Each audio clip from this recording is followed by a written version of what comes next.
All right, good morning. Just as I've been promising, I was going to do this is a depression era meal. This is pasta and peas. I'm going to walk you through the ingredients, then I'll move you to the stove and we'll do this.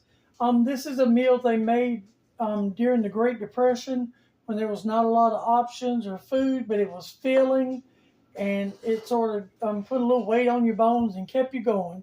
So I got 1 can of sweet green English peas, juice and all. You don't want to drain them and rinse them. Okay. Got 1 large onion. I use yellow, but you use whatever onion you have. That was the whole point of this. And diced it up. I have 2 large potatoes, and you want to dice your potatoes up to little tiny cubes like that. I have salt and pepper. I have 1 pound of pasta. I used elbow. You use whatever pasta you have on hand. And I have 4 tablespoons of olive oil, and I have some water. Now I'm going to move you over here. And I have a pot that the handle got kind of warm. Hopefully you can see me right there. Let's see. Let that pot heat up a little bit. We're going to put our olive oil in here.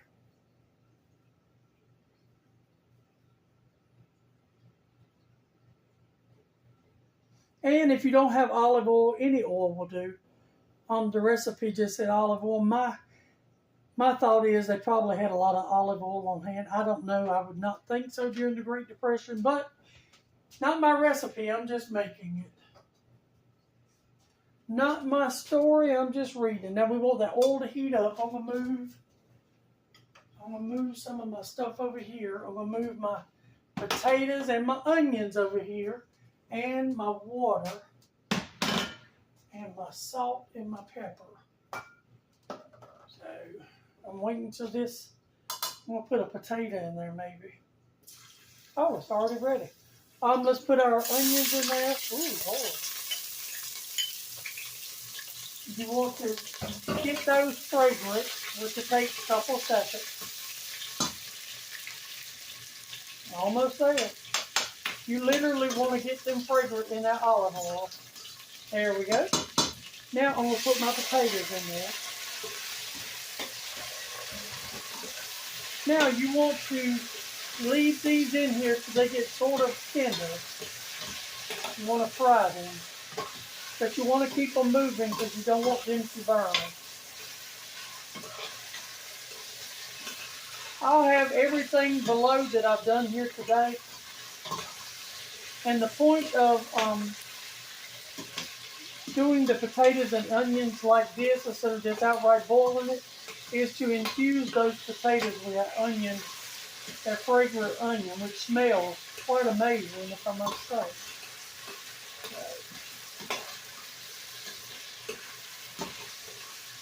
I want to keep them going.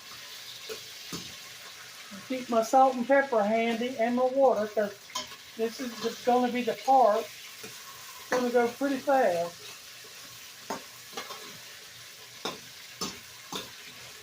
And you just want those potatoes to sort of become translucent. They don't have to be all the way done because you're going to boil it a little bit.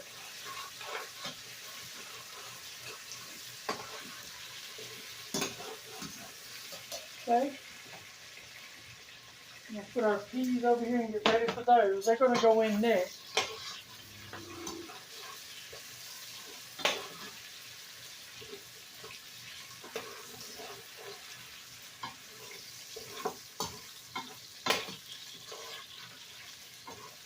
Potatoes are almost where I want them.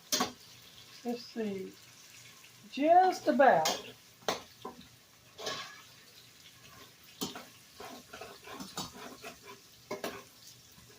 Okay. All right, we're going to add our juice with our peas and all. And we're going to add our salt and pepper. And as I said, I'll have all the measurements below for you. Now you want to bring this with your peas and all to a boil. and let it boil, for those peas smell so good and green.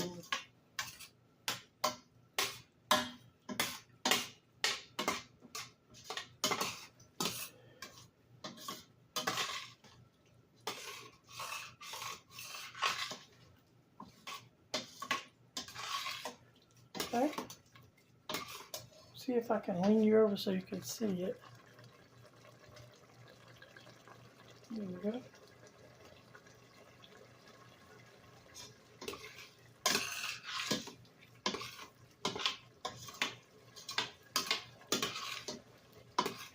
Now you want these to boil for a while so your potatoes will cook. This is when you're going to have to add your water and all. You want your potatoes to cook down thick. This is going to make sort of a thick, creamy sauce with the potatoes.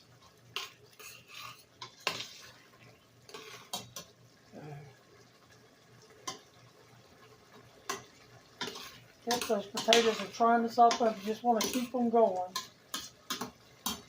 Keep them under the water. And watch your water level, because you're going to have to add your water. It smells really good. To be such a simple dish, really is absolutely amazing. You want those potatoes soft. Let's see how soft they are.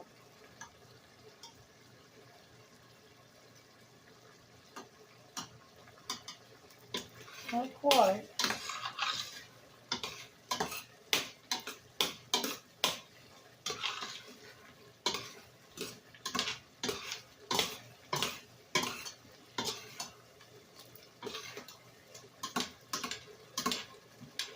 Now, whenever you cook this at the end, sometimes they would add a spoon or two full of tomato paste or tomato sauce and Parmesan cheese just to give it a seasoned flavor. But I'm not doing that. I am going to add a little water because it's getting kind of thin. Okay? But I'm not doing that. And it's not time to taste it for more season. Or you could add garlic powder and garlic powder, onion powder if you wanted to. You add what you have. That is the whole point. And this was supposed to be a filling meal for men that worked in the field and they didn't have much to eat.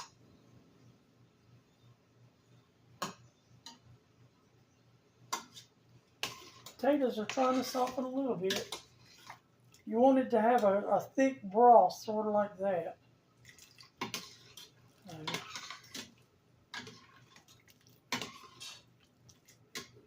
And when our potatoes soften enough, that's when you put your pasta in.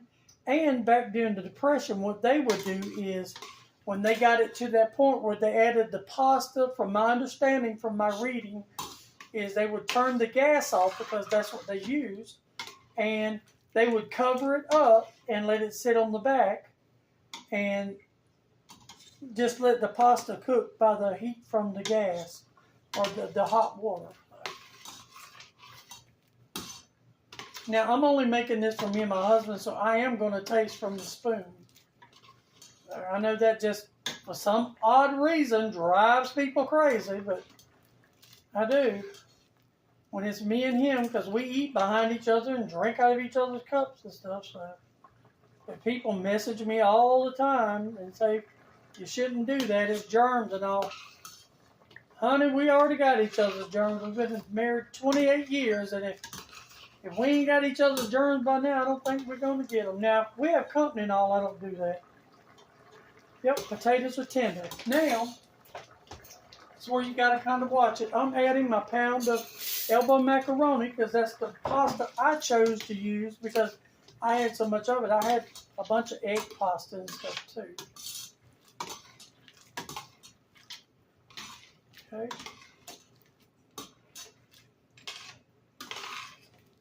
And you could even use,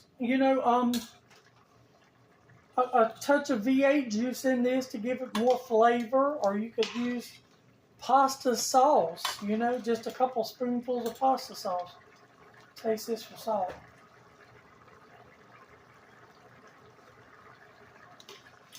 Does not need salt. It's very good though. Those fried onions really do make a difference.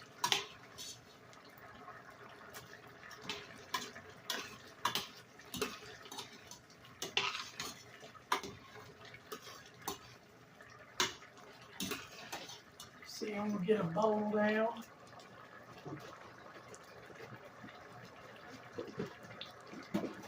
And put this over here or I want to get ready for it.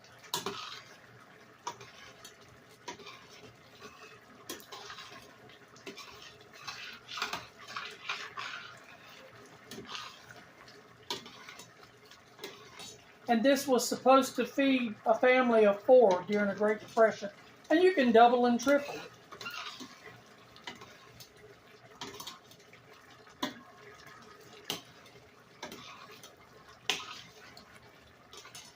We're going to need more water. And the water you have to judge for yourself.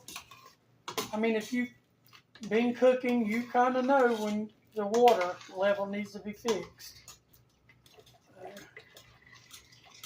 But that broth is just so starchy and creamy. Look at that.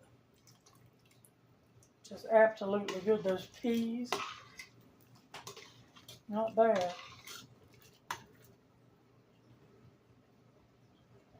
And you want to dice those potatoes pretty much in tiny cubes.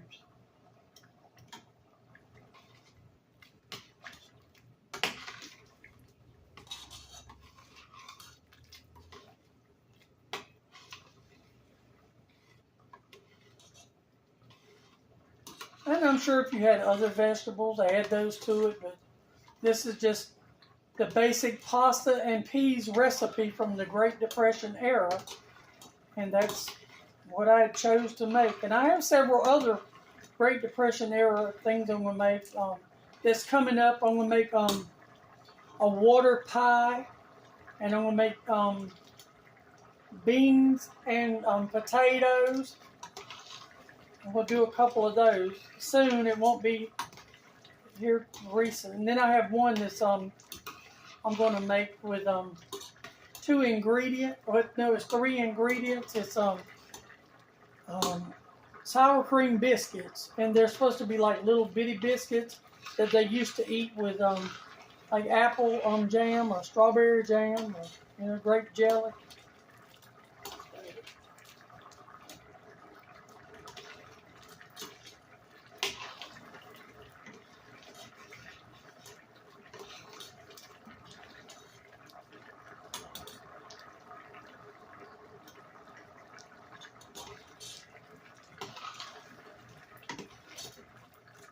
This is looking good.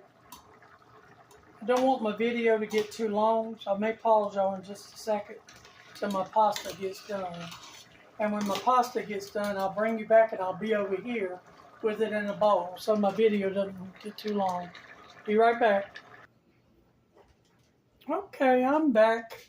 It took it maybe 3 or 4 more minutes till it started softening, but it's completely done now. And as you can see, has a beautiful, still got a creamy sauce on it. I got me some in a bowl. I'm going to taste it. I have not tasted it for season since I tasted it last. So,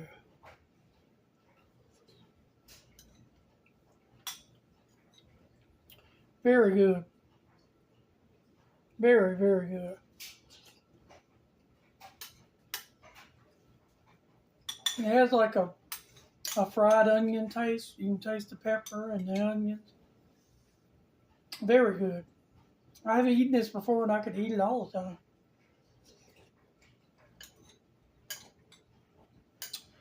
I'll finish this. But I hope y'all will give this a try. I got it offline. And it's good. He's going to really like this. He's had it before a long time ago. But please don't forget to like, share, and subscribe. I love y'all. Bye.